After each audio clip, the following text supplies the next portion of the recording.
Muito bem, boa noite a todos.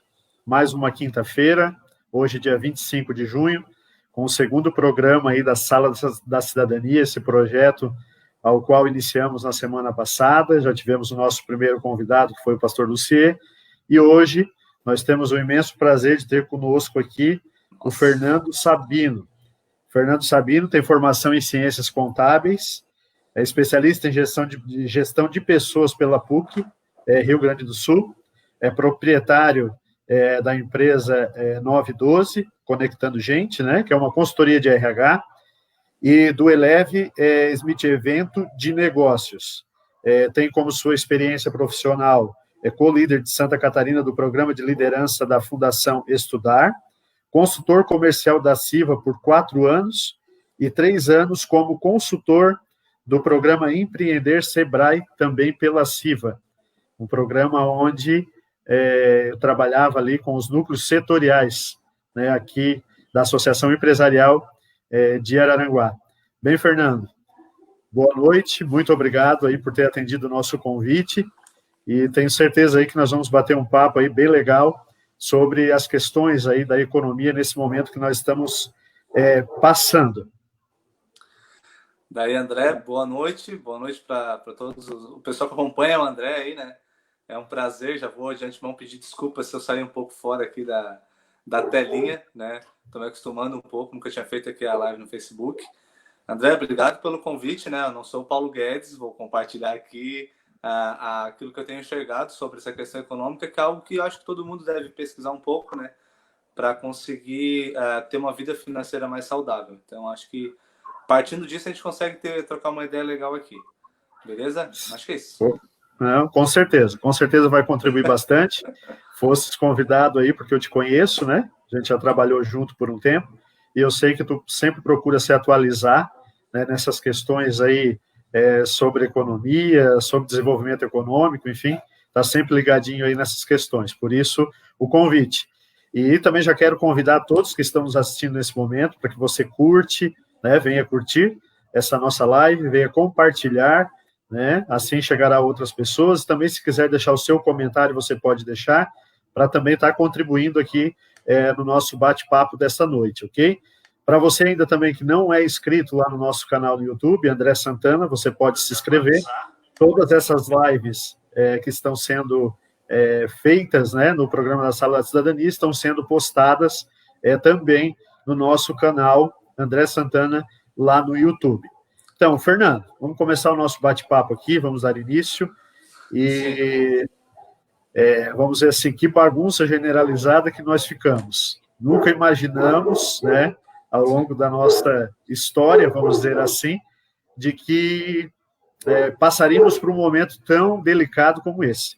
Falamos sobre a questão saúde, obviamente, né, essa questão aí da pandemia, que tomou conta aí mundialmente, né, de todos os países aí do nosso globo terrestre, mas juntamente também com a questão de saúde veio a questão econômica. E a questão econômica hoje, atualmente, vamos dizer assim, ela pesa tanto quanto a questão de saúde sanitária que nós estamos enfrentando.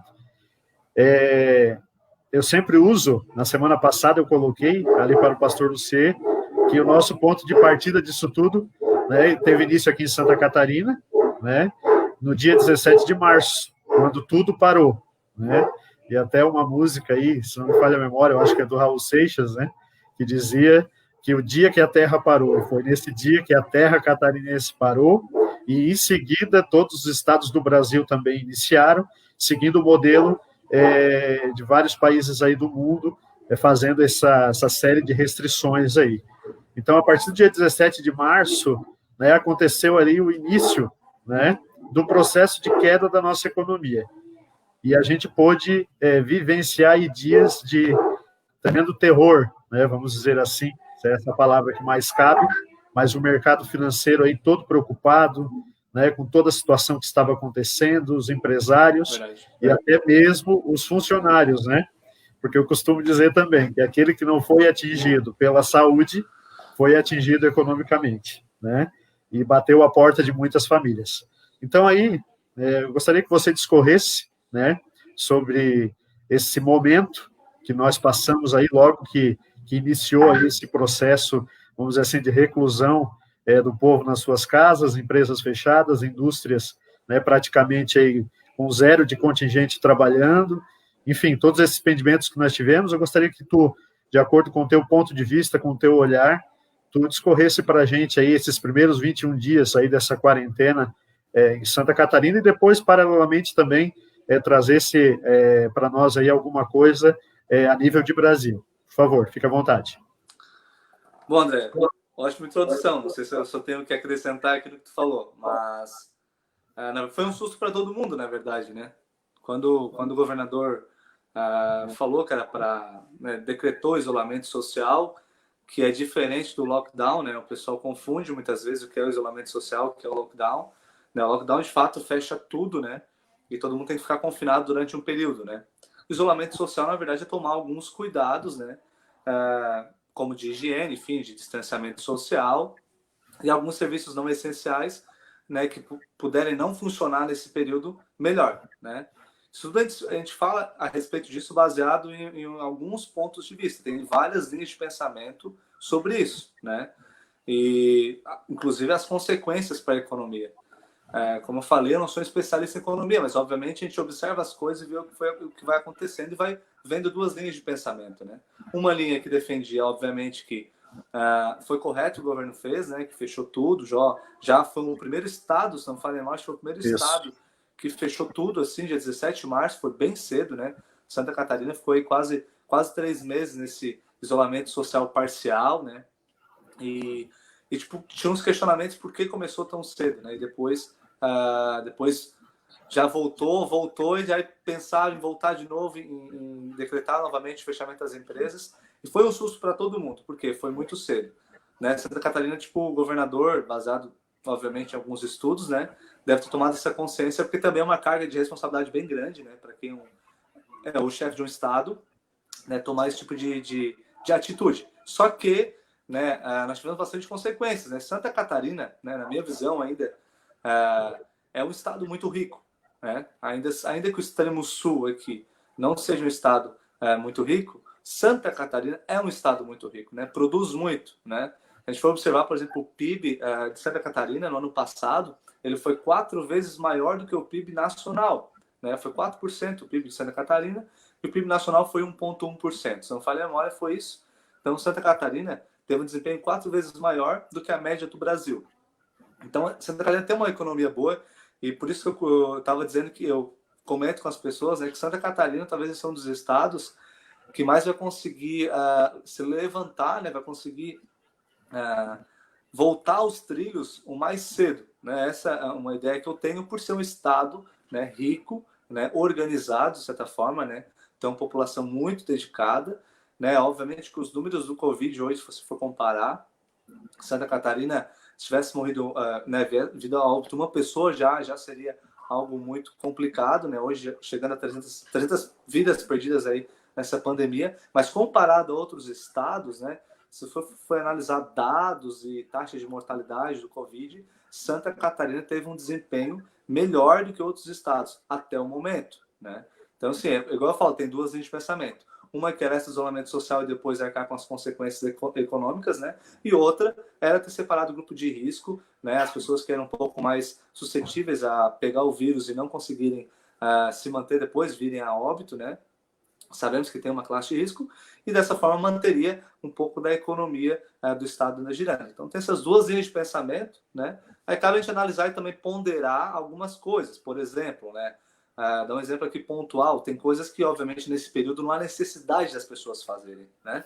Mas existem coisas que não podem parar, né? Então se tiveram situações de empresas que pararam, na verdade tiveram bastante prejuízo na empresa, isso vai afetar lá no prato de comida na mesa do cidadão. Então, esse tipo de coisa é que deixou um pouco de dúvida entre as pessoas se Santa Catarina fez o correto decretar o isolamento social tão cedo e não se programar avisando as empresas, avisando as pessoas que ia se decretar isso no período de 10 dias, 15 dias. Mas isso lá na frente, quando estiver tudo encerrado, vai ser feita uma análise mais pontual. Acho que nesse momento não se consegue tomar assim, uma atitude de dizer que foi errado ou foi correto, mas eu creio que as consequências para a economia de Santa Catarina serão muito ruins, obviamente. Já bateu, acho que 506 mil pessoas desempregadas, mesmo após a flexibilização por parte do governo para pagar uma parte do salário dos colaboradores, enfim. Mas ainda assim, tiveram bastante pessoas empregadas no Brasil, em Santa Catarina, chegando aí quase, passando já de 500 mil de pessoas desempregadas. Então, acho que esses primeiros 21 dias que foram decretados ali foram bem complicados, né? Como cidadão, como pessoa, foi um negócio tipo surreal, porque nunca aconteceu, uma coisa dessa nunca aconteceu. Mesmo na crise dos caminhoneiros ali, né, que aconteceu, na verdade faltou alimento, não, as pessoas não ficaram dentro de casa, né? Então isso foi muito surreal, acho que essa é a palavra, esse é um momento que foi surreal, e agora eu creio que os catarinenses vão conseguir aí retomar isso o mais breve possível. Só que, obviamente, não tem como fugir da consequência. Certo. Como tu mencionou ali, né? O nosso estado é um estado muito forte. E a gente tinha certeza de que, no momento que fosse reaberto, né? De maneira gradativa, mesmo como o governador Carlos Moisés foi fazendo, né? Ao longo dos dias, depois ali do 21º dia, a gente sabia, o povo catarinense é um povo trabalhador, né? Um povo empreendedor, né? A gente sabe da capacidade também de empreender do povo catarinense, e a gente estava acreditando, né? A gente sempre de uma maneira muito otimista, acreditando de que tudo logo iria passar e as coisas retomariam, né? Nós, naquele momento, trabalhávamos, né, Fernando, ali na Associação Empresarial, né, aqui de Araranguá, na CIVA, e a gente viu de perto ali, depois que passou esses primeiros dias aí de um confinamento, né, onde só apenas farmácias, supermercados, né, ficaram abertos nesse período, só aquilo mesmo que era extremamente essencial, né, para a sobrevivência da vida humana, vamos dizer assim, mas a gente pôde ver que depois que houve essa reabertura, a gente sentindo aqui Araranguá, e se falando em Araranguá, a gente fala de uma região da MESC, né, onde a nossa cidade é sede dessa região, a gente pôde ver que houve um certo desespero por parte da classe empresarial, né, não nada diferente, uma cidade como a nossa, que tem uma agricultura forte, mas ao mesmo tempo nós vivemos de um comércio, né, onde um comércio sustém o outro comércio, essa é a nossa realidade, uma cidade com poucas indústrias, e a gente pôde ver que depois mesmo dessa flexibilização, né, desses 21 dias, o impacto foi bem grande. A gente pôde sentir, e nós sentimos esse impacto também, né? Acabamos sentindo esse impacto, e de lojas fechando, né? Desemprego aumentando, aonde as oportunidades já não eram muitas, né, na nossa cidade, e a gente pôde, assim, presenciar essa crescente, né? Do desemprego, das lojas no shopping aqui, fechando as suas portas, em vários outros locais na cidade, aonde um período de incerteza, né, ficou, e a classe empresarial, dentro dessa incerteza, resolveu, né, muitos deles que já se encontravam já numa, vamos dizer assim, numa ascendente, né, que a gente sabia que a economia brasileira ela estava engatinhando, ela depois se levantou e ela já estava iniciando com passos mais largos. Daí chega uma situação dessa e tudo parece que volta, né? Há uma regressão muito grande, e foi o que a gente presenciou. E aqui, né, no momento ali, isso a partir do 22º dia, tu trabalhava ali diretamente com os núcleos da CIVA, onde várias empresas de vários segmentos, né, fazem parte desses núcleos, e esse teu contato diretamente com os empresários, eu tenho certeza que alguma coisa ali tu pôde absorver, para estar trazendo para nós quanto essa dificuldade, que não foi muito tempo, mas pode ter certeza que para a classe empresarial e para o trabalhador, né, que perdeu o seu emprego, foram 21 dias que serviram de um divisor de águas dentro da questão do desenvolvimento econômico aqui da nossa região. Na época, André, até tive uma conversa com algumas pessoas e a gente estava pensando, né, que o pior, na verdade, não era nem naquele período, era o que viria depois, né? Pois, porque ainda tinha um gás ali, né? Então a gente tem um desafio, inclusive, no Brasil, né? Como vai ser 2021, né? Como vai ser 2022, né? Porque a gente sabe que o governo deu uma ajuda para os estados, né? E municípios, é muito importante. Então cada município está recebendo um percentual fixo, não por mês, né? Mas o cálculo feito assim, né? Cada município recebeu uma parte e tinha uma parte que foi calculada baseada no número de casos que aquele município teve de Covid, né? da incidência do Covid naquela cidade. Então, recebeu um valor. Nesse período de 21 dias aí que tu pontuou, que foi o período um pouco mais crítico, né? Na verdade, se a gente fazer uma linha do tempo, né? Acho que as empresas, principalmente aqui da região do extremo sul aqui, quando fala extremo sul, Araranguá, Sombrio, né? Toda essa área aqui, já estava num momento complicado. Principalmente a Araranguá, né? A gente convivia na CIVA, a gente conhece as empresas, enfim, tem essa dinâmica com o Sebrae, também conhece um pouco dessa realidade das empresas. Já se tinha uma realidade um pouco ruim, né, no início deste ano, né? Então, parece que você estava esperando algo assim, né? Então, essa crise do Covid só veio mesmo para, tipo, contribuir negativamente, óbvio, né? Mas tinha muita empresa que já estava muito ruim das pernas, como se diz no ditado, né? Já tinha empresas que estavam um pouco complicadas. Mas levantou um alerta, André, para muitas empresas, até comentei em uma das reuniões com os nucleados, né? Sobre as empresas terem um caixa de emergência, né? Então, para quem está nos vendo, eu acho que a gente tem que aproveitar a oportunidade de compartilhar o que é bom, né? Que faz com que as pessoas nesse momento consigam ter um respiro, né? Da mesma forma que hoje se fala em educação financeira para a pessoa física, precisa falar de educação financeira para a pessoa jurídica, né? Hoje as empresas precisam ser saudáveis. É claro que isso não se constrói do nada, ninguém sabia que havia uma crise dessa do nada, né? Mas que sirva de aprendizado para quem tem empresa, quem trabalha hoje para pagar o que vai comprar amanhã, se organizar um pouco mais com o fluxo de caixa da empresa, né? Guardadas as devidas proporções, as empresas que talvez estavam já complicado financeiramente, enfim, isso tudo tem que ser analisado empresa por empresa, mas de modo geral, tentar construir algo que mantenha essa empresa viva por um período no momento de crise. Então fica esse aprendizado para quem tem empresa, montar uma reserva de emergência da empresa, né? Porque eu vi muita empresa, por exemplo, né, que não conseguiu sobreviver. E como falando da nossa região aqui é complicado, porque justamente a maioria das empresas hoje aqui da região tipo, vende hoje para amanhã comprar de novo, para vender de novo, e dessa forma vai funcionando. Mas serve como um alerta para a gente, tanto na vida pessoal, se organizar com uma reserva financeira para um momento de crise, né? Como a empresa também criar essa reserva. O setor de gastronomia, falando de Araranguá, foi o setor, conversando com o pessoal, né? Foi o setor mais afetado, né? Por quê? Eles vivem das pessoas indo ao estabelecimento para comer. E as pessoas não têm mais... O desafio não é nem nessa época que era fechado. O desafio é agora as pessoas criarem de novo a rotina, né? A prática de sair para comer. Né? Então, isso acaba... o hábito, isso acaba bloqueando um pouco essa pessoa de sair da casa e ir até estabelecimento.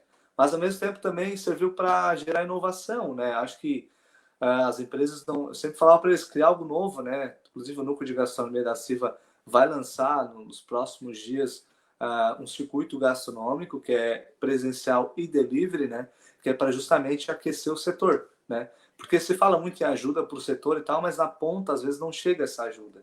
Então eles mesmos têm que criar alguma coisa para se desenvolver ou vai fechar a empresa, né? Não tenho aqui um levantamento de dados, né? Mas eu já sei de empresas aqui de Araranguá, empresas grandes, né, do setor de gastronomia que simplesmente fecharam as portas e só vão voltar depois que estiver bem tranquilo para poderem abrir. Não por medo da questão do Covid, mas porque não conseguiram, né, se manter abertas para se sustentar naquele momento, para depois retomar, né, com toda a força. Acho que nesse momento, acho que o pessimismo é algo que não tem que ter espaço, porque a situação já é... A situação da pandemia, da crise já não é muito boa, né? Então a gente tem que pensar em estratégias das empresas para fomentar o seu negócio. Daí o delivery, né, que tem crescido bastante, inclusive na região, em Araranguá. Né, aplicativos que antes não funcionavam em Araranguá, agora estão vindo para Araranguá. Foi criada uma empresa em Araranguá de delivery, né? Inclusive era de um nucleado do Núcleo de Gastronomia da CIVA, né, a Teleway. Então, assim, é uma empresa de Araranguá, né? Então, foi criada nesse momento de crise, foi criada uma empresa e várias outras empresas foram criadas. Só lojas virtuais, não estou me referindo a Araranguá, obviamente, né? Mas foram criadas aí no Brasil mais de 100 mil lojas virtuais durante o período de pandemia. Então, assim, as pessoas estão inovando, estão saindo da caixa, né? E fazendo algo diferente. Ou você fecha a empresa, ou você cria uma estratégia para fomentar o seu negócio. Das duas, uma. Geralmente se diz que na crise o dinheiro só muda de mãos, né? Então, basicamente, está acontecendo hoje, o dinheiro está mudando de mão. Está indo para a mão das pessoas que são um pouco mais que compram de forma digital, as empresas que estão digitais, tá? Já estou me alongando aqui, né, André? Perdão. Não, fica à Mas vontade, fica à não, vontade. Pode. que tem, tipo, a questão digital, por exemplo, né? O Magalu, que é o aplicativo da Magazine Luiza, né? Tipo, uma empresa que está despontando muito, assim, inclusive criaram um programa para algumas empresas, pequenos negócios, venderem dentro da plataforma deles, né? Para fomentar isso também. Então, as empresas que tinham já isso pronto, sua plataforma pronta, já estavam nesse campo, estão vendendo bastante, né? Estão conseguindo vender, né? Como eu falei, o Brasil parou, mas já está voltando a funcionar, né? Então, assim, o dinheiro já está em circulação de novo. E aonde vai esse dinheiro? Entre a pessoa, que em muitas cidades ainda estão em isolamento social, estão com muita restrição ainda, principalmente São Paulo, está começando a abrir agora restaurantes e bares e tal. Então, as pessoas ainda vão ter uma restrição, vão comprar online ou ir até a loja que não pode nem experimentar a roupa. Obviamente, vão comprar online. Então, a empresa que hoje não está online, principalmente na área de vestuário, infelizmente está fadada a não conseguir completar o ciclo desse final de crise. Então, também serve como aprendizado para quem tem vestuário, loja de vestuário, montar sua loja virtual. Hoje não estar no online é quase, não vou dizer um absurdo, mas é algo bem, bem estranho, porque está tudo muito virtual, né? As pessoas compram muito pelo olhar, enfim, pelo que elas olham, né? E eu creio que esse período aqui, principalmente para a região que nós estamos aqui na nossa realidade, ficou aprendizado. A empresa tem uma reserva aí de emergência para a pessoa jurídica, para a empresa, e se transformar e entrar de cabeça no mundo digital. Eu creio que dessa forma vão conseguir colher algum resultado nesse momento. Sim, Diminuir Pode o falar. prejuízo, na verdade. Diminuir o prejuízo, Sim. acho que seria essa a palavra. Né? E essa diminuição do prejuízo, ela vai se dar nessa mudança de hábito, né? Como tu estava comentando ali. Então, muitas coisas mudaram, né? E os empresários, eles têm que se adequar a essa mudança para continuar de pé, né? A gente não sabe quanto tempo ainda vai demorar essas limitações. Por exemplo, tu citou ali, né, as empresas de gastronomia aqui de Araranguá. A gente sabe que tudo está aberto novamente, mas tudo com aquelas restrições, né? Tem que ter um distanciamento entre uma mesa e outra, você tem que entrar, se higienizar com álcool em gel, depois você tem que ficar utilizando a máscara, tem que estar sempre do seu lado. Se você precisar sair da sua mesa para se dirigir até o toalete, por exemplo, você já tem que pôr a máscara novamente. Então, é uma mudança de hábito muito grande, e isso também não fez com que as pessoas voltassem à sua rotina normal, né? Eu confesso para ti que, falando um pouco de mim aqui, eu ainda não saí de casa ainda para ir em algum local, em um restaurante ou ir, porque me parece que ainda há algo muito preso, há algo ainda muito muito fechado, né? E devido a essas questões aí de hora aumenta os casos, depois estabiliza, depois vem a OMS, já disse que tudo já está resolvido, já está estabilizado no Brasil, depois no outro dia eles já chegam, já disse que aumenta e a gente vê os casos aumentando na região. Eu acho que isso acaba influenciando muito, né, nessa questão da economia, porque as pessoas ficam nessa questão aí da insegurança, né, e Sim. acabam não gastando, acabam não comprando, né, e questão de bares e restaurantes, eles não têm a sua lotação como de costume tinham, por quê? Porque as pessoas ainda estão presas, né, e tu mencionou a questão do delivery, isso aí a gente viu que principalmente ali nos primeiros 30 dias ou 45 dias, isso aí foi muito forte, né, e até aqui na nossa cidade mesmo. A gente acompanhava o vai e vem dos motoboys, dos entregadores, né, e as coisas acontecendo, e até mesmo as lojas do vestuário, calçado, enfim, todas ali que na primeira semana puderam reabrir, mas só podiam atender delivery, né? Então a gente viu que isso aí foi um mecanismo, né, que entrou aqui na nossa região, que Araranguá também teve que se adequar, né, para que os impactos não fossem muito grandes para os nossos empresários. Então, é uma mudança de hábito total aí, e passados aí mais de 90 dias dessa situação, a gente torce, né, e muito, para que todos consigam, né, esse reestabelecimento, vamos dizer assim, que não hajam mais demissões, né, mais desempregados na nossa cidade, que o dinheiro comece a aparecer novamente, né, Fernando? E comece a girar, porque se gira dinheiro, significa que a economia está voltando a ficar aquecida, né? A gente sabe aí que o governo federal deu esse auxílio, que muitos criticaram, né, de maneira positiva, outros de maneira negativa, enfim, né, a crítica ela sempre vem de todos os lados, mas a gente tem que colocar, vamos dizer assim, de uma maneira bem clara, de que cidades como a nossa, por exemplo, aqui Araranguá e a nossa região, esse auxílio também emergencial ajudou, e ajudou e muito, né, para que o dinheiro voltasse a circular, né, aqui na nossa região. Fernando, eu sei aí, eu te acompanho no teu Instagram ali, e tu sempre coloca informações, né, sobre questões de economia de nível nacional. Eu sei que tu gosta muito do Paulo Guedes, né, do ministro da Economia. Tu, não vou dizer que é fã, né, não sei se é essa a palavra correta, mas eu sei que tu gosta muito da maneira que ele trabalha e da forma que ele está conduzindo, vamos dizer assim. Não que tudo que ele faça está 100%, mas a maneira como ele está conduzindo as coisas, no meu ponto de vista, né, me parece assim que ele está tomando medidas assertivas, né, vamos dizer assim. E tu estavas comentando comigo, antes de nós entrarmos no ar aqui ao vivo, de que tu estavas vendo uma live do Paulo Guedes com o presidente, né? Acho que era isso que você estava comentando. E então traz um pouquinho para nós aí, de uma forma mais macro, né? A gente sabe que tem vários estados que ainda estão fechados, outros que já estão retomando, né, o seu processo de abertura, né? E Santa Catarina está, né, inserido nesse aí, foi o primeiro que parou, o primeiro que voltou, né? Mas está inserido dentro do contexto nacional. Então, que tu traga aí um panorama para a gente da tua visão, né, dessa questão econômica, desse processo de reabertura, né, aí de uma maneira nacional para a gente, e fazendo uma avaliação tua aí quanto a essas medidas aí do Ministério da Economia que vem tomando aí por esses dias, em prol aí dos empresários, da classe industrial, enfim, de tudo aí que tange a questão da economia nacional aí. Por favor, fica à vontade. André, só para trazer um dado que eu peguei hoje, inclusive na live dele com o presidente ali, tu brincou aí, né, que sou fã do Paulo Guedes? Não sou fã do cara, mas o cara é respeitado no mundo todo hoje, né? Ele é, se não o economista mais respeitado no mundo, né, o Paulo Guedes. E para conduzir uma economia igual ao Brasil, na verdade, que vive em crise, né, a gente tem que lembrar disso, a gente vivia em crise, não é? Por isso, talvez muita gente diz que o Brasil vai conseguir sair dessa melhor do que outros lugares, né? Porque o Brasil tem costume de estar já inserido numa crise. Mas, cara, primeiro, sobre o auxílio emergencial, só para ponderar uma situação. Óbvio que foi bem positivo. Primeiro o governo ofereceu um valor, né? Depois foi para a Câmara, passaram outro valor, o governo autorizou outro valor, aumentou R$100, aí o benefício de R$600, né? Inclusive tem pessoas que não tinham que ganhar e acabaram lá pegar, né?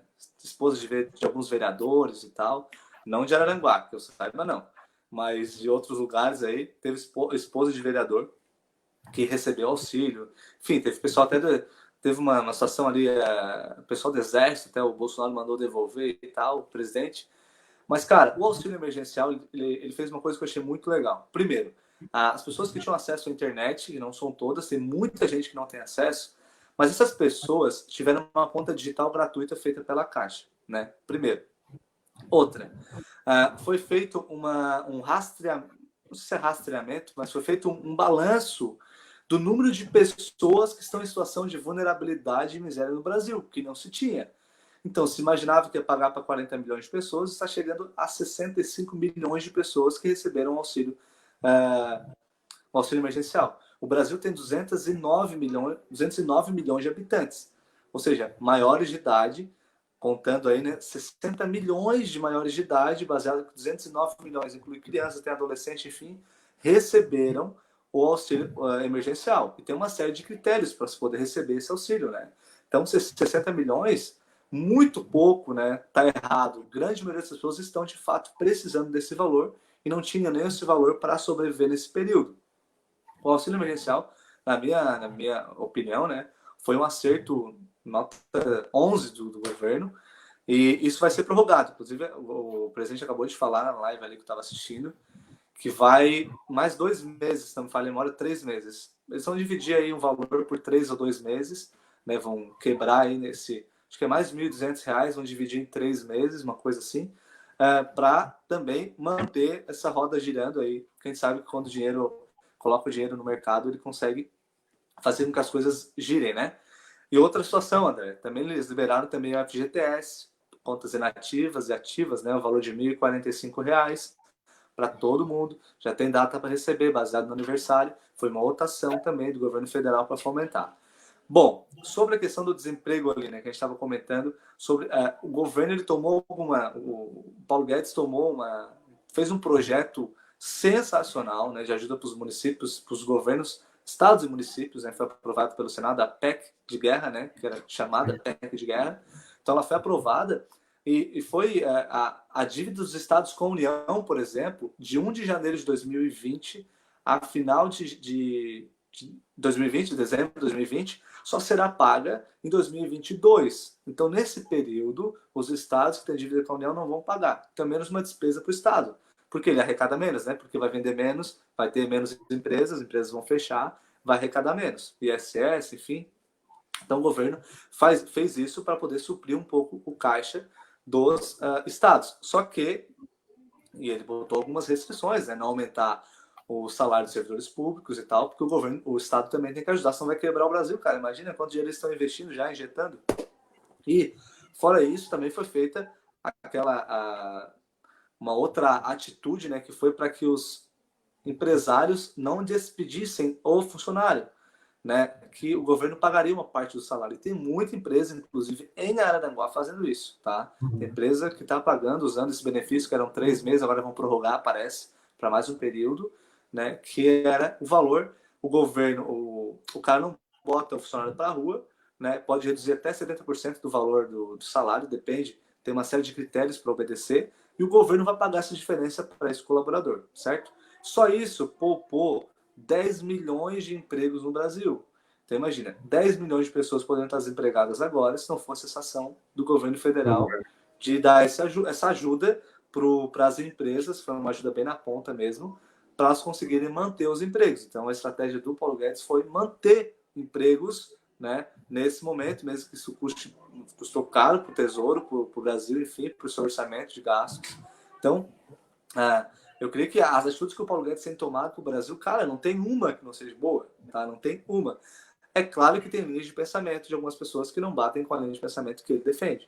Uma das linhas de pensamento que ele quer ainda aprovar neste ano é a reforma tributária. Né? Ele quer aprovar ainda este ano a reforma tributária, ele quer enviar para o Congresso para aprovação. É meio difícil? É, mas o Brasil precisa de uma reforma. Não é que vai diminuir o imposto, mas vai organizar o imposto no Brasil. Né? Hoje, o Brasil, não tenho dado aqui, infelizmente, mas o Brasil sonega muito, as empresas sonegam muito imposto no Brasil ainda. Né? Então, são princípios que nós temos que mudar no Brasil para que a gente consiga cobrar desses entes públicos algumas ações. Mas, né, até me permite aqui, André, foi aprovado essa semana, né, o marco do saneamento básico. Né? Isso, a pessoa vai pensar, mas o que isso aí tem a ver com economia? O que é o marco do saneamento básico? Né? Tipo, cara, hoje 100 milhões de pessoas, eu não sabia, tô falando informação que eu fiquei sabendo há pouco, 100 milhões de pessoas não têm acesso ao esgoto tratado, ou seja, aquele esgoto a céu aberto. Então, isso até ajudou, não sei se chama a palavra ajuda, mas isso contribuiu para que mais pessoas se contaminassem, por exemplo, com coronavírus, por causa de bactérias, enfim, que estão a céu aberto. Então, assim, por que isso acontece? Porque o Estado, em alguns setores, ele não consegue ter como é que eu dizer, um protagonismo, não consegue dar resultado. E essa é uma das áreas. Então, o que acontece com o marco de saneamento básico? Isso vai abrir para que empresas de fora, empresas privadas, consigam vir e participar desse novo momento do saneamento básico. E mais, 35 milhões de brasileiros não têm acesso à água potável, que também agora, com esse marco de saneamento, abrindo esse mercado, vai se conseguir resolver um pouco disso. Até 2030, alguma coisa, mais de 90% da população já vai ter saneamento tratado e água potável.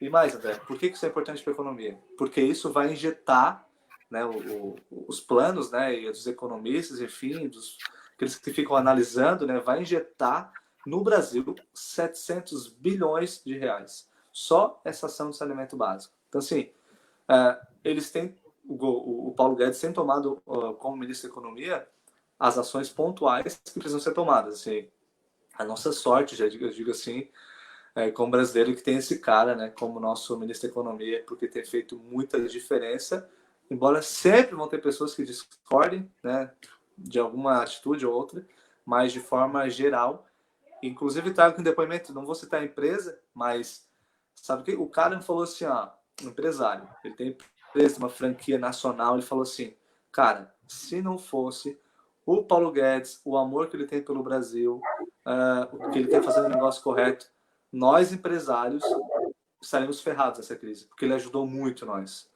Inclusive, André, tem uma outra ação que eles vão fazer, que é o que declarou de imposto de renda, que faturou, né, no último ano, 30% do faturamento eles vão devolver para as empresas. Vai lá, quem está assistindo aí vai lá e pesquisa como vai funcionar isso. Mas, inclusive, foi esse empresário que pontuou para mim, eu tinha visto alguma coisa nesse sentido. É uma outra ação que está para sair, se já não está funcionando, que eles vão devolver um valor, não sei se é forma de financiamento, para pagar futuramente, mas até 30% do valor que foi faturado no ano vai ser devolvido para a empresa com uma ajuda também de fomento e, obviamente, vai ser parcelado isso para ser pago no futuro. Então, assim, eles têm tomado bastante ação, então por isso que o Brasil talvez não esteja numa situação tão ruim. Está ruim, mas não tão ruim, né? Os dados do varejo que saíram, obviamente, uma queda, né? Mas é complicado tu achar que tudo é por causa do Covid. Já estava numa queda. Então, assim, existe a queda? Existe. Dá um exemplo do PIB, por exemplo, tá? O que é o PIB, né? Tudo que é produzido no Brasil, bens e serviços, né? Só ponderar aqui para você, só ponderar para quem está nos assistindo aí, a previsão do PIB, segundo o Fundo Monetário Internacional, é que caia 9%. Né? Então, é abaixo de 0,9%. Né? E no ano passado foi 1,1%, acima de 0%. Então, assim, a previsão para esse ano é que caia, né, tipo 10% o PIB do Brasil. Então, assim, a produção de bens e serviços vai cair 10%, basicamente dessa forma que a gente pode entender. Então, vai ser um ano difícil? Vai ser, mas entendendo que o Paulo Guedes também entende bastante economia, entende desse momento. Segundo as palavras dele, ele acredita que o Brasil vai conseguir se recuperar o mais breve possível. Eu também acredito. Sim. Fernando, é aquilo que eu digo, né? Por mais que a oposição queira fazer oposição nesse momento, até eles também acabaram se rendendo em todas essas ações aí que foram propostas pelo governo, né? Aí junto com o ministro da Economia, o Paulo Guedes. Então aí tanto a Câmara quanto o Senado também aprovaram todos esses auxílios emergenciais, né? Tudo isso aí que tu trouxe e relatou para a gente aí. Então até a própria oposição, né? Está dizendo que foi de uma maneira bem assertiva, né, tudo que está sendo feito, né, lógico que a gente não atinge um 100%, né, mas está no caminho, né, está no caminho. Sim. E comparando o Brasil a muitos outros países, a gente viu que eles trataram com carinho a população nesse momento e fizeram o que o Brasil podia fazer, né, fizeram o que poderia ter feito, o que estava ao alcance, não é mesmo? Eles devolveram, vamos dizer assim, o poder de compra e a renda para as mãos dos brasileiros com todos esses benefícios ao qual aí tu ponderou aí de uma maneira bem clara, né, tudo que está acontecendo, não somente para nós, pessoas, né, diretamente, mas também aí para a classe empresarial, para a classe industrial. Fernando, voltando ali um pouquinho, a gente viu o quanto a necessidade não só dos empresários, como tu trouxe, de se preparar para um momento de crise, né? E voltando aqui a falar um pouquinho aqui de Araranguá, a gente sabe que a nossa cidade ela é composta por várias pequenas empresas, né? O pequeno empresário, né? O empreendedor, a gente sabe que o empreendedorismo aqui em Araranguá, ele é grande, muita gente trabalhadora, né? Querendo ser alguém, produzindo, né? Empresas pequenas, mas a gente também, no momento desse, que faz a gente entrar numa reflexão e ver o quanto a nossa cidade precisa se desenvolver na questão econômica. Eu penso que o poder público ele tem que agir de uma maneira mais incisiva, ajudando o pequeno sim, fortalecendo os pequenos sim, para que eles continuem sendo, não pequenos, mas que eles continuem crescendo de uma maneira para se tornar médio e depois uma grande empresa. Mas a gente vê, né, a necessidade de ter aqui na nossa cidade e até mesmo aqui na nossa região, né, a questão aí das indústrias, né, a gente tendo uma presença maior de emprego, né, o quanto isso faz a diferença, e vários exemplos de cidades pequenas aí, que tiveram a vinda de uma grande empresa, de uma grande indústria, e assim fomentou a economia de uma maneira espetacular. A cidade cresceu, não só em população, mas também em qualidade educacional, de saúde, de infraestrutura, que a gente sabe que a economia, né, quando se fala em questão de economia, e a gente fala questão de emprego, né, e renda, todas as outras esferas, né, vamos dizer assim, inseridas nas classes sociais, como eu citei aqui, de educação e saúde, tudo isso acompanha e os serviços acabam ficando de uma maneira muito melhor, né, na cidade.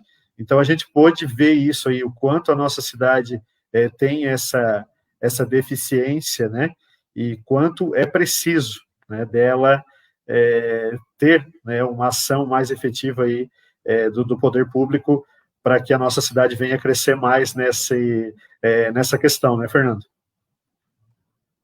Cara, Araranguá tem um problema bem sério que a próxima gestão, até essa gestão que está, mas é meio complicado nesse momento, é pensar em algo tão pontual, baseado na situação, né? Mas indústria, né? Araranguá precisa de emprego, né? Acho que essa deve ser uma prioridade. Estamos no ano de eleição, né? Acho que tem que ser uma prioridade para qualquer um que queira sentar na cadeira de prefeito, né? Que tem isso em mente, né? Trazer indústria para Aranguá para gerar emprego, gerar crescimento. A gente for ver aí várias grandes cidades, eles só crescem porque tem grandes indústrias e porque as pessoas enxergam nessa cidade uma vantagem de fazer parte, né? Porque tem oportunidades, tem emprego. Araranguá tem muita coisa boa, né? Eu costumo dizer que o pessoal às vezes reclama demais, né? E Araranguá tem bastante coisa boa também, bastante coisa produtiva, né? Araranguá tem uma universidade federal, né? Um curso de medicina, que não é qualquer município que tem. Então, Araranguá tem a longo prazo um ótimo futuro nessa linha de educação, né? Na parte de saúde. Só que, no momento, Araranguá precisa de emprego, precisa de indústria, né? E o que, na verdade, tem que fortalecer esse ecossistema que essa abertura de Araranguá para receber empresas. Obviamente, estamos na administração de um município hoje, né? É uma função que cabe ao ente público, né, máximo da cidade, que é o prefeito da cidade, essa questão. Mas divagando aqui, né, meros mortais aqui falando sobre isso, né, eu acho que deixar claro, né, para as empresas que a Araranguá está aberta para recebê-las é algo bem pontual e bem importante, né. A gente foi conhecer a VEG, por exemplo, dá um exemplo aqui bem pontual. A VEG hoje é uma empresa muito valorizada mundialmente, é uma empresa catarinense, ela fabrica motores, possivelmente o seu motor aí de água, né, se não o seu, do seu vizinho, é da VEG, então assim, eles fazem desde motor de água até aquele motor daqueles ventiladores gigantes, que eu não sei dizer o nome agora, mas ele que favorece a energia eólica, né? Então aquele motorzinho lá atrás é VEG. A gente foi conhecer essa empresa através ali de uma missão empresarial da Associação Empresarial, da CIVA. A gente teve a oportunidade de conhecer. Em uma reunião a gente falou sobre... Tinham professores do IFSC lá, e eles perguntaram para a VEG por que a VEG não vinha para Araranguá. Porque ela não montava uma sede em Araranguá. E ele falou assim, nunca recebemos um projeto para levarmos a VEG para Araranguá. Então, muitas vezes, falta iniciativa, né? Não sei de quem, não vou ponderar aqui, mas de deixar aberto para que a cidade receba essas empresas. Imagina se a VEG vem para Araranguá, obviamente, não com a estrutura, mas ela tem várias filiais em vários municípios, e Araranguá tem uma área territorial muito grande e com certeza, né, na beira da BR, aí, nas margens da BR, né, conseguiria comportar com certeza uma filial da VEG Motores. Isso facilitaria a vida de bastante gente. Infelizmente não tem porto aqui perto, talvez é um ponto negativo, mas a VEG trabalha com várias outras situações, inclusive tintas e tal. Então acho que para Araranguá falta talvez um pouquinho mais de esforço para trazer grandes empresas para a região, porque, por exemplo, a VEG foi uma empresa que cresceu nesse momento de crise, né? Inclusive eles estão fabricando 500 respiradores para Santa Catarina, né? Um valor bem abaixo do praticado, quase bem, não vou dizer a preço de custo, porque obviamente é uma empresa, precisa ter lucro, né? Mas fizeram um valor, a média do que é comprado hoje para o próprio Ministério da Saúde, né? E eles só cresceram. Foi levar para dados da Bolsa de Valores mesmo, a VEG é uma das ações que mais se valoriza no Brasil, e nesse período de pandemia valorizou muito. É uma empresa catarinense, né, que não sofreu, né, que bom que não sofreu nesse momento com a crise, pelo contrário, cresceu. É claro que na ponta todo mundo está sofrendo, porque se para um negócio, né, o próprio combustível, porque o combustível ficou barato, porque as pessoas não estavam abastecendo, então o que se faz? Está com grande estoque de combustível, se vende combustível barato, para que as pessoas possam comprar e o estoque não fique tão alto. E daqui a pouco eles têm que pagar as pessoas, igual nos Estados Unidos, que tiveram que. Um cara tinha comprado não sei quanto lá de petróleo, de combustível, e teve muitas vezes que pagar as pessoas para levarem combustível, porque não tinha mais capacidade de guardar o estoque que ele tinha comprado. Então é algo a se pensar. Assim, Aranaguá tem muito ar, tem muita coisa boa, tem muito potencial, e só basta deixar um pouco a Aranaguá aberto aí para as oportunidades. A gente também ficar ligado como cidadão e não ficar só dependendo também do poder público fazer a nossa parte. Certo. Não, só para complementar o que você disse, uma cidade pequena como Araquari, por exemplo, né? Sim. Uma cidade pequena, a BMW chegou e mudou, transformou a cidade de uma maneira, assim, extraordinária. Isso que Araquari é bem menor do que Araranguá, né? Araranguá tá dentro aí das cidades aí de médio para alto porte aí, né, de Santa Catarina. Então, o exemplo de Araquari aí é bem claro, e de quanto né, é preciso, né, abrir essas portas. Mas, como tu disse, Araranguá está aberta, né? Araranguá está aberta. Todos que quiserem, a gente está aqui para acolher, né? Então, o nosso povo precisa, e eu sempre costumo comentar na família, né? O como eu queria que todas as pessoas, a gente como foi professor, né, na rede pública de ensino, a gente passou por vários adolescentes aí que hoje eu já não vejo mais aqui em Araranguá, já não estão mais. E como a gente queria vê-los, né? Todos nascendo, se criando aqui, né? Formando as suas famílias, ficando e trabalhando aqui, tendo emprego. E a gente sempre costuma comentar entre conversas de família, tomara que a nossa cidade ela tenha, vamos dizer assim, um up, né, de desenvolvimento, para que não venha se tornar uma cidade de aposentados, né? E, enfim, né, para que o povo jovem não venha sair, não venha procurar lá fora. Aqui a gente já se tornou um polo educacional, né? A gente tem várias faculdades à distância, a gente tem aí a UFSC, a gente tem o campus do IFSC, a faculdade de medicina, que não é qualquer região que tem, e nós aí temos esse presente que veio aqui para a nossa cidade, né? Então, polo educacional nós nos tornamos. Então, aí que empresas, que indústrias, né, venham, né, aqui para a nossa cidade, para que esses jovens não venham, né, estar saindo do nosso município para outras cidades, aí para grandes centros, né? E sempre ressaltando, né, Fernando, a nossa cidade está de pé por causa do micro e do pequeno empresário, né? A nossa cidade está de pé. Uma ponderação. Isso, por quê? Por causa desse povo que empreende, desse povo que trabalha, do pequeno, e que não estou aqui desmerecendo de maneira alguma, estou dizendo que a força neles nesse momento. Mas quão bom seria se viessem indústrias maiores aqui para a nossa cidade, né, aumentando assim o emprego, né, aumentando a renda circulando, e assim também esses pequenos empresários com certeza venderiam mais e deixariam de ser pequenos e se tornariam médios e grandes empresários aí, né?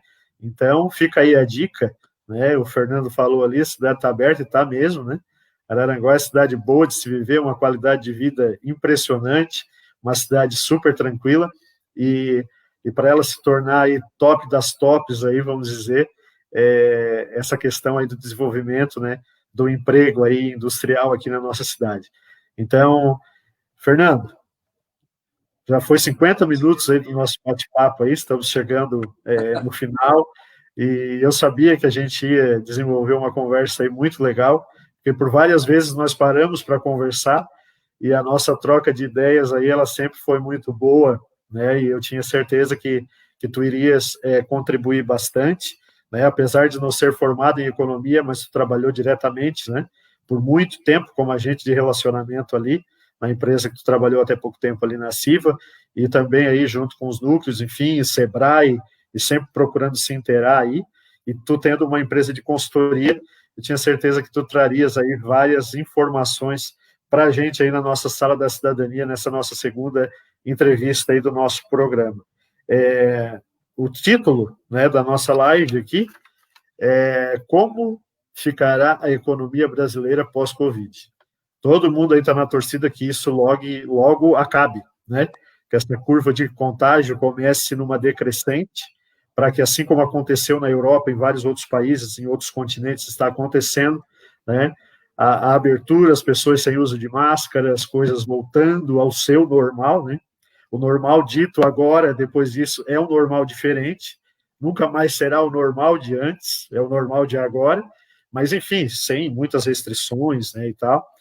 E eu queria aí que tu pontuasse para a gente, né, essa questão, o que nós esperamos depois disso tudo passar, o que a gente espera aí da economia brasileira, e quando se fala de uma economia brasileira, a gente está falando de Araranguá, a gente está falando de Santa Catarina, enfim, e de todos os estados, então que tu pudesse pontuar para a gente aí, no teu ponto de vista, é claro, né, e de tudo aquilo que tu estás estudando, que tu estás lendo e acompanhando aí, no cenário econômico, como ficará, né, a nossa economia aí no pós-Covid?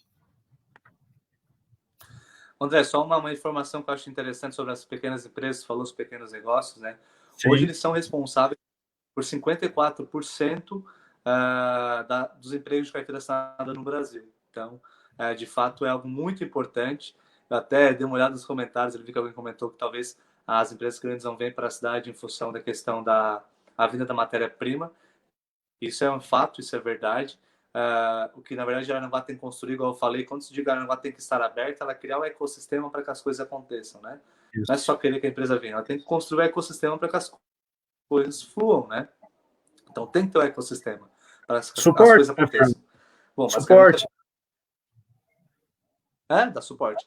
André, e sobre essa questão aí que falou sobre não ser formado em economia, mas eu estudei 4 anos, né? Sou formado em contabilidade, ciências contábeis. E na verdade a gente aprende muito. Embora não trabalhar na prática com isso, aprendi bastante coisa do que eu sei hoje aprender na contabilidade. E seriam 2 faculdades que todo mundo deveria fazer: ciências contábeis e direito, né? Para aprender qual é o seu direito, os seus deveres, né? E aprender um pouco mais sobre essa parte de finanças, né? E sobre essa parte patrimonial também. Então é muito importante essas duas. Então, assim, a gente vai, tipo, como eu gosto muito de educação financeira, né? Até porque eu queria arrumar a vida financeira um período lá atrás, então eu busquei capacitação para entender um pouco mais sobre isso, que a gente sabe que a nossa cultura é bem diferente do que a realidade tem que ser.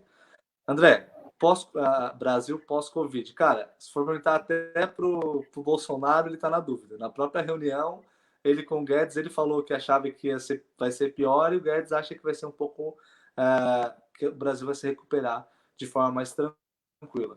Bom, como a pandemia, né, declarada aí, não encerrou ainda, não tem como dar uma ponderação de quanto tempo isso vai perdurar, né? E se a economia vai voltar o mais breve possível ou não. Mas é importante ter algumas afirmativas aqui, entender algumas coisas. Você que é empresário, enfim, você precisa estar online, porque isso cada vez está mais gritante, se você querer vender mais o seu produto ou não. O Brasil vai ter uma queda monstruosa no seu PIB, então, obviamente, que vão ter consequências. O Brasil vai ficar mais pobre nesse período, né? Mas as ações que estão aí, como as reformas, vão contribuir para injetar mais dinheiro na economia. Então, o que a gente tem que fazer é cobrar o seu deputado para votar as reformas lá no Congresso, para que as coisas aconteçam e venha dar resultado aqui na ponta, na nossa vida. Infelizmente, muitas pessoas vendem o seu voto, peço aqui uma linha, vendem o voto, né? E muitas vezes vendem o seu direito de cobrar do candidato, porque hoje no Brasil tudo acontece, né? Por decretos, por leis criadas pelos políticos. Então, se você vende o seu direito de escolher as pessoas corretas, obviamente a gente vai colher depois tudo que a gente planta, a gente vai colher no futuro. Então é importante a gente comece aí nesse ano de eleição com conscientização política, entender sobre isso, entender sobre o papel de cada candidato, como funciona isso, para que a gente possa cobrar lá na frente, porque a gente sabe que eles que vão decidir o que vai acontecer. E se não estiverem pessoas lá que nos representem, né, infelizmente a gente vai ficar à mercê, como esse exemplo do saneamento básico, que a gente já está à mercê há muitos anos, né? E ainda ter pessoa contra. Acho que eu, na verdade, como pessoa, como alguém também que foi afetado pela essa questão da crise, né? Porque eu ia fazer um evento e acabou tendo que cancelar o evento que eu ia fazer, mas vamos adaptar, né? Falando no começo ali, o evento é a Live Summit, então para quem está escutando, esse evento vai acontecer, né? Esse evento vai ser online, né? Essa edição aí. Até a gente vê como vai ficar essa questão do Covid, mas Eu vou a um evento no Rio Grande do Sul em setembro, evento presencial, né? Vem palestrantes do mundo todo, o evento está confirmado. Inclusive fizeram uma live com o governador do estado do Rio Grande do Sul e o evento vai estar confirmado lá, vai ser realizado. É um setor que foi muito afetado também com a situação do Covid, o setor de eventos.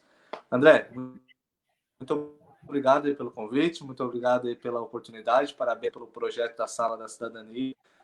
Eu acho que é isso, cara. Fernando, eu é que te agradeço, tá? Eu é que te agradeço, aí tá dando uma interferência aí na imagem, mas a gente já está chegando no final aqui, não vai nos atrapalhar. Eu é que quero te agradecer por ter atendido o nosso convite, mais uma vez aqui, né?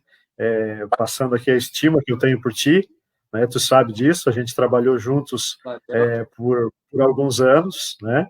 E a gente sabe da seriedade que tu leva, né?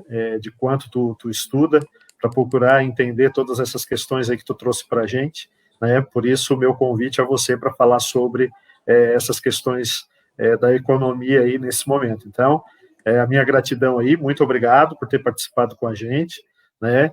E tu sabe aí que sempre que precisar de nós estamos aí disponíveis para que a gente venha contribuir de alguma forma aí. Eu sei que tu está com um novo projeto, né? Não sei se posso adiantar aqui o Aru News, né? Então já vamos fazer aqui essa divulgação para você, né? Que na próxima semana aí já vai estar aí no ar. Então, quero te agradecer. Voltou a imagem aqui, né? Quero te agradecer mais uma vez pela tua presença, tá bom?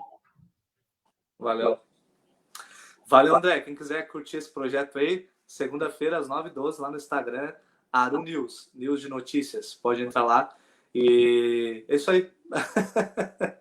Beleza, então. Fernando, forte abraço para ti, tá? Uma boa noite. Que Deus abençoe aí você e toda a sua família, tá bom? E até uma próxima oportunidade aí, querendo Deus, tá bom? Abraço. Valeu, André. Um abraço para todo mundo. Valeu. Bem, queridos, então aí encerramos a nossa segunda entrevista aí da nossa Sala da Cidadania, e eu quero deixar aqui mais uma vez o meu agradecimento a todos vocês. Tivemos aí momentos com até 23 pessoas aí nos assistindo a nossa live. Espero que a gente tenha contribuído aí com vocês de alguma forma, né, trazendo aí informações, enfim, sobre este momento aí ao qual nós estamos passando, tratando mais sobre questões econômicas aí, do desenvolvimento econômico de uma maneira geral. Quero agradecer a todos que estiveram conosco, né, mais uma vez aqui reiterando, todos que deixaram o seu comentário ali, que deixaram a sua curtida. Peço mais uma vez que vocês venham compartilhar, né, essa live para que possa estar chegando aí a outras pessoas, ok? E na próxima semana nós estaremos aqui, na próxima quinta-feira, dia 2 de julho, nós estaremos aí com o nosso convidado, pastor Celso Godoy, e vamos estar falando aí sobre como ficou essa questão da igreja, né, e o que mudou nessa questão aí, igreja, com a pandemia, né? A igreja mudou com a pandemia? Esse é o nosso tema que a gente vai tratar. Falamos na nossa primeira entrevista com o pastor Lucier sobre essa procura das pessoas atrás da sua fé, né, procurando se apegar mais a Deus naquele momento de incerteza que nós passávamos, e a gente não tinha, né, conhecimento do que era esse nosso inimigo, e muitas pessoas se achegaram mais a Deus. Mas passado tanto tempo, né, como isso a gente faz essa avaliação agora, nesse momento, não é mesmo? A igreja mudou com a pandemia? Como estamos vivenciando essa nova situação? E isso, quem vai debater conosco na nossa sala, na próxima semana, nosso convidado, pastor Celso Godoy, aqui da cidade de Araranguá, aqui no estado de Santa Catarina. Queridos, mais uma vez, muito obrigado a todos, que Deus possa abençoar a cada um de vocês, a todos os seus familiares, e que você possa estar conosco na próxima quinta-feira, dia 2 de julho, às 21 horas. Não esqueça de compartilhar, de curtir, deixar o seu comentário e também de se inscrever lá no nosso canal, André Santana, no YouTube, ok? Forte abraço mais uma vez a todos, beijo no coração e até a próxima semana, querendo Deus.